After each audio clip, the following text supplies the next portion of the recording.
All right. Um, I just wanted to. I was listening to Louder with Crowder, and at the beginning of their show, they showed these clips from Richard Dawkins, which is one of the most famous atheist debaters and all against Christianity, and I just found this really interesting. So I figured I'd make a little video and show this other video of what Richard says about this invasion of Islam into Britain. Join us to discuss whether it matters that Christianity is playing a diminishing role in national life. Welcome to LBC. Thank you. And what would be your Easter message? I mean, I've said a few things. What would you tell the nation? Well, I must say I was slightly horrified to hear that Ramadan is being promoted instead. I do think that we are culturally a Christian country. I call myself a cultural Christian. I'm not a believer, but there's a distinction between being a believing Christian and being a cultural Christian. And so, what?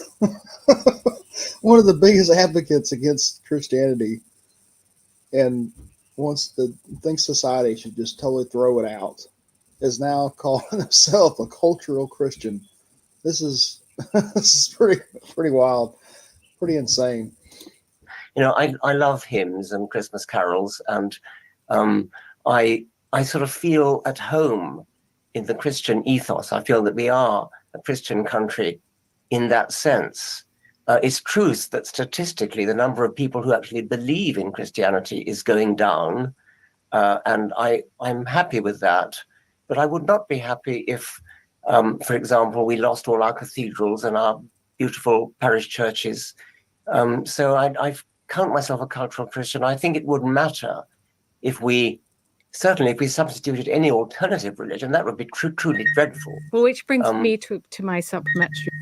Okay, so if we substitute any, so he wants to, he is totally against Christianity, but he wants to keep Christianity because of the cultural aspects. And I guess we're seeing a little bit of a trend of this. That's the whole thing about the Unitarian, or what is it called? Yeah, the Unitarian Church, Universalist Church, is, if you go on, and now I suggest everybody do that, go and just Google Unitarian Universalist Church and watch one of their services. It's pretty interesting because, I mean, they dress up with the robes and all pretty, and all holy looking, and give sermons, and they sing songs and all that stuff. But the messages aren't bad, I guess. But it's like they're just playing church. It's like we don't care what you believe. You can be an atheist, you can be a Muslim, you can be whatever. We're just gathering as a community, so they see the idea of fellowship and all being still important and being a community. But it's like, what is the point? I mean, it's hard enough as a Christian to go to church and be committed to going to church and being part of a community, a body of believers, and a lot of times you just got to do it because out of obedience and just because I love God enough to go and do what he tells me to do. But I don't know. I don't understand. Point, which is that, as we know, church attendance is plummeting, but the erection of mosques across Europe, I think 6,000 are under construction, and there are many more, are being planned. So do you regard that as a problem? Do you think that matters? Yes, I do, really. I mean, I might choose my words carefully. I mean, if I had to choose between Christianity and Islam, I choose Christianity every single time. I mean, it seems to me to be a fundamentally decent religion, in a way that I think Islam is not.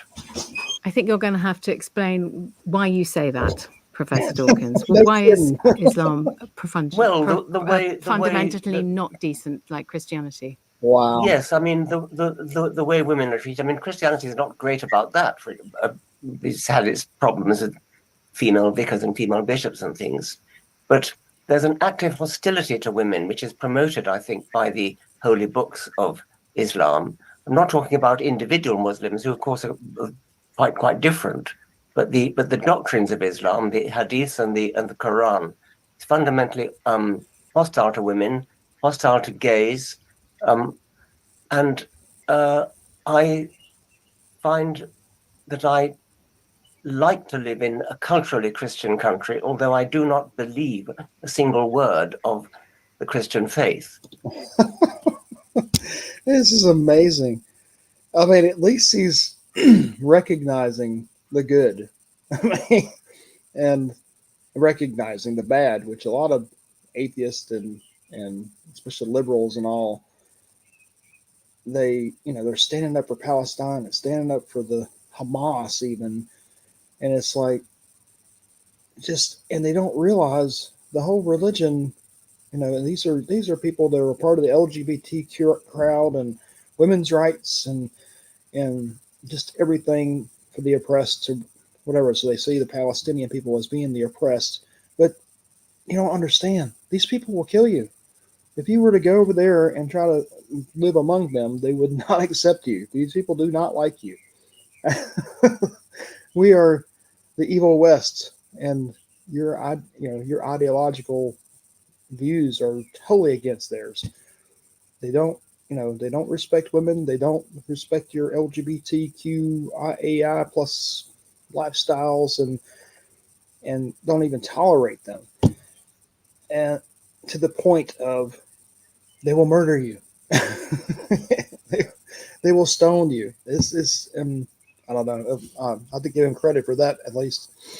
Just for balance, should we say something about fundamentalist Christians who, we can see abortion rights, reproductive rights being rolled back in Republican states in America. So Christianity is still not without its problems when it comes to women and their rights. Well, you didn't ask me about Christianity in America. That's a different matter entirely. Okay, all right. Well, I'm sure we got some fundamentalist Christians here too, but not as public. So American Christianity is insofar as fundamentalist Christians oppose evolution and think that the world was created 6,000 years ago, I mean that is pernicious nonsense, of course. Right. Well, so I think I see where you come from. I like the phrase, you're a cultural Christian. I think I'm a bit more than a cultural Christian, although, it does, my belief waxes and wanes. Would it be a good thing or a bad thing if we became a less Christian country? And just on the foundation of this nation, with the king being the head of church and state, do you think it provides a solid foundation that we would lose something if, let's say, there was a Muslim majority? Well, yes. I think the king, when he was Prince of Wales, was actually rather sympathetic towards Islam, and one of the problems I felt. No, I think it would be a terrible thing. And insofar as Christianity can be seen as a bulwark against Islam, I think it's a very good thing. I mean, in Africa, for example, where you have missionaries of both faiths operating, I'm on Team Christian side as far as that's concerned. Richard Dawkins. It's interesting because I sort of thought that you would be more of a Hitchinite, God is not great advocate. But it's interesting to me that you see the value and the force for good of the United Kingdom having a Christian foundation. Yes, but I must emphasize that I think that the things that Christians believe are actually nonsense. I mean, I think that when you say you waver, I wanted to ask you, do you actually believe that Jesus had a virgin for a mother? Do you actually believe he rose from the dead? I suspect well, weirdly, you probably don't. since you ask, Richard, if I may, because I was at New College when are you still a Don at New College? Yes. Well, I'm retired. You're retired, yes, but you don't look anyway.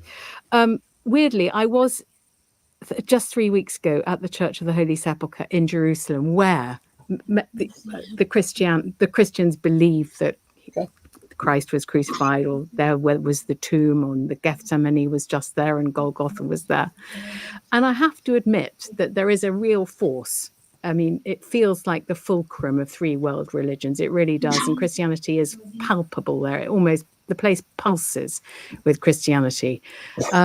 I don't know whether it made me believe the Bible anymore, but I certainly felt that Jesus was a historical figure. Yes, I did believe that. Well, am I wrong to yes, think that? No. I mean, that's quite different. But do you believe that his mother was a virgin? Well, I mean, maybe that was a mistranslation of. Well, that's biologically impossible, isn't it? Of course it is. Yes. Well, I mean, I used to make a joke that most second children are virgin births because you can. Anyway, we don't want to go into that. Yes. But yes, you know what I'm saying. Were you pleased that Rishi Sunak talked about Christian values in his? He said Christian values are British values in his Easter message. You seem to be on the same page. Yes, I didn't hear that, but that's what he said. Yes, I suppose so. But I don't want to be misunderstood. I mean, I do think it's nonsense. But the Christian belief. I mean, today is Easter, and of course, I don't believe that Jesus rose from the dead, and I don't believe you do either. Do you? Do I believe that Jesus rose from the dead? I mean, you're really putting me on the spot. I would like to believe he did. Yes, I mentioned the resurrection. Different. I mentioned the resurrection. By the way, just quickly, because I've been told we've got to stop. When my son was 2, we took him to church, and the priest said, "You can ask me anything." And he said that my 2-year-old son asked the priest, "Do you know Jesus to be true, or do you believe Jesus to be true?"